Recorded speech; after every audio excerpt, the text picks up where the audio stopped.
You know how it goes. You bought the perfect planner, and it is just waiting to be filled with beautiful headers and color-coded stickers. You open the first page and you breathe in the scent of new, fresh paper. And all you can do is imagine a perfectly organized life ahead of you. And then a week or a day go by, and that planner sits there untouched, just a monument to good intentions. If you've ever wondered how to break that cycle, welcome to Rebel with a Plan. Today, we're diving into the planning method custom built for people who can never follow through with their planners. But first, let's bust a huge myth in the planner community. Planning does not have to be about carving out an entire hour on a Sunday night, pulling out your planner, your color-coded pens, your washi tape, your stickers, all of the accoutrements that you have assembled to create your perfect planning routine. It doesn't involve using everything and setting up a perfect plan, waking up Monday morning and plowing full speed ahead, because that approach assumes that we're all perfectly disciplined. And if you're here watching this, then you're like me, and we all need a reality check because life is messy. Kids get sick, meetings get added, things go haywire the minute you decide you're going to carry out a perfect plan. So the solution to this is tiny, frequent bursts of planning built in throughout your day. It's what psychologists call micro moments. Instead of one single exhausting planning sprint, these are quick taps of intention that keep your plan alive. Here is how micro moment planning works. Imagine sipping your morning coffee. Before that first sip, glance at your planner and then jot down the one thing you absolutely have to accomplish today. It could be sending an important email. It could be calling a client. It could be touching base with a personal project.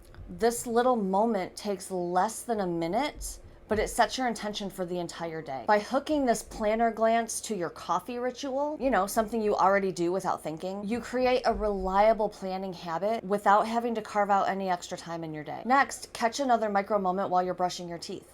Once you squeeze the toothpaste onto the toothbrush, pause for a second and remind yourself of the priority you just set. The toothbrush hand is the reminder hand. So if sending that email is your priority, picture actually sending that email while you're scrubbing your teeth, because this mental imagery cements the priority. And that makes follow through way more likely. Throughout the day, these micro moments can happen when you step away from an activity. Are you waiting for a meeting to start? Do a quick glance at your task list. Are you standing in line at your favorite coffee shop? Take a minute to review tomorrow's appointments. These mini check-ins cost almost zero energy, but always keeps your plan fresh in your mind. And over time, it creates a sturdy thread of intentional action weaving through your day. But making the plans is only half the battle. Actually executing them requires a nudge. That's where implementation intentions come in. Little if-then statements that turn your intentions into automatic responses. Instead of saying to yourself, I should email that client, you reframe it in your head as, if it's 9 a.m., then I email the client. By linking a specific cue,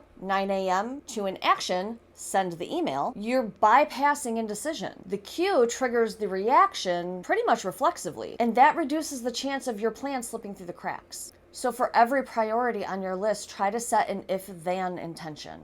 If you've poured your morning coffee, then open the planner. If you've completed the first task, then get up and stretch.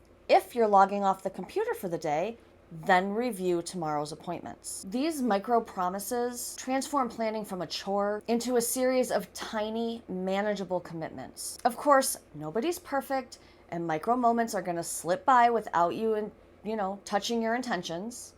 That didn't sound out loud the way it did in my head. But that's why self-compassion is absolutely vital to this system. Actual research shows that treating yourself kindly after a slip-up boosts your resiliency and increases the likelihood of bouncing back. If a planning moment gets missed, simply acknowledge it. That one didn't happen today, and that's okay. And then just jump right back in at the next micro moment. There is no room for shame spirals here. As always, the goal is progress, not perfection. Now, you might be wondering, how exactly do I track all these micro moments without creating chaos throughout my day? And the answer is minimalism. Don't worry about elaborate color schemes or matchy-matchy pens or what washi tape you want to use today. This needs to be about like a single black ink line in your planter Today's priority is blank, but don't do blank. Actually put what your priority is. You have to keep it simple. The tool matters far less than the process. So whether you choose a $5 spiral bound notebook, a $100 fancy Hobonichi AVEC,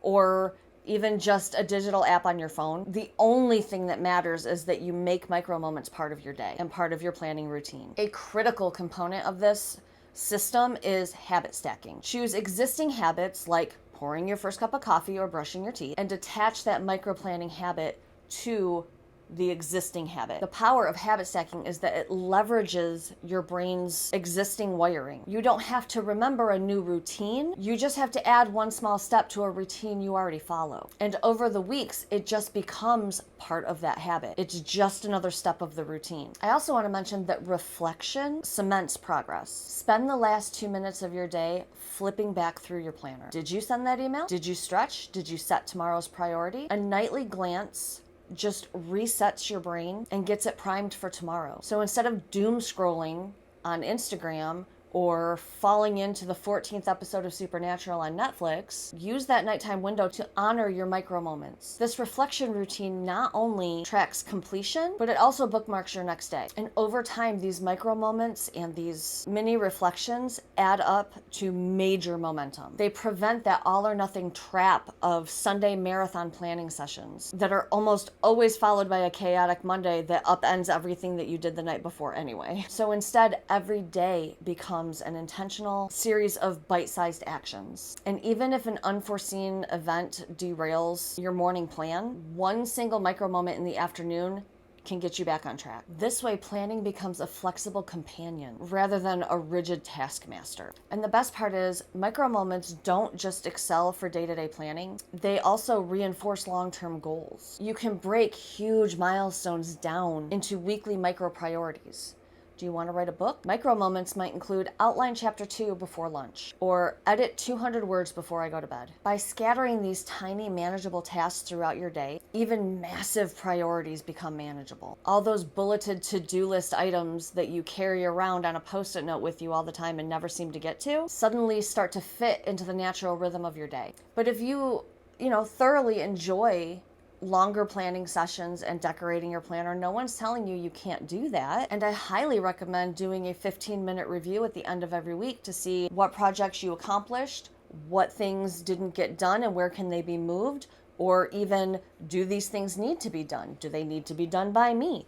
A weekly review can be just a longer micro moment. I guess it wouldn't be a micro moment, it would just be a moment. But when you do it in just slightly longer chunks, it maintains your big picture view without demanding hours of uninterrupted time. And if you use this method, you're gonna find yourself trusting your own word. You'll start ticking more items off your list.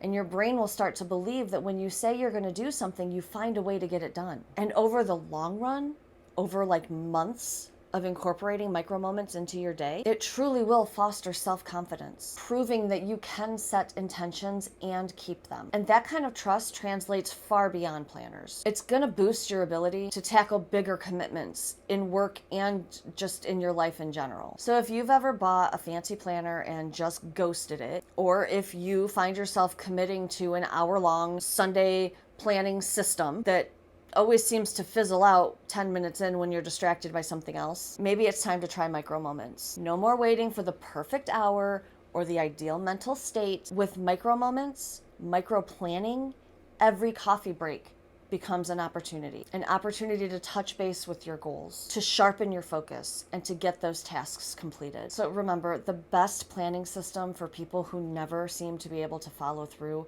is not a more expensive planner. It is not fancier pens. It is not color coding your highlighters to your stickers. It's a willingness to plan in bite-sized chunks, weaving those moments in seamlessly with the things that you're already doing every day. It's about forgiving yourself. It's about bouncing back after slip-ups or derailments, and it's about allowing momentum to build one small action at a time. Thank you so much for hanging out with me today. I hope that you found something helpful in this video. I hope that it resonated with you. Don't forget to smash all those YouTube buttons for me and leave me a comment down below and let me know if you're gonna try micro moments in your planning or just in your everyday life. I love you so much and I will see you next time. Bye.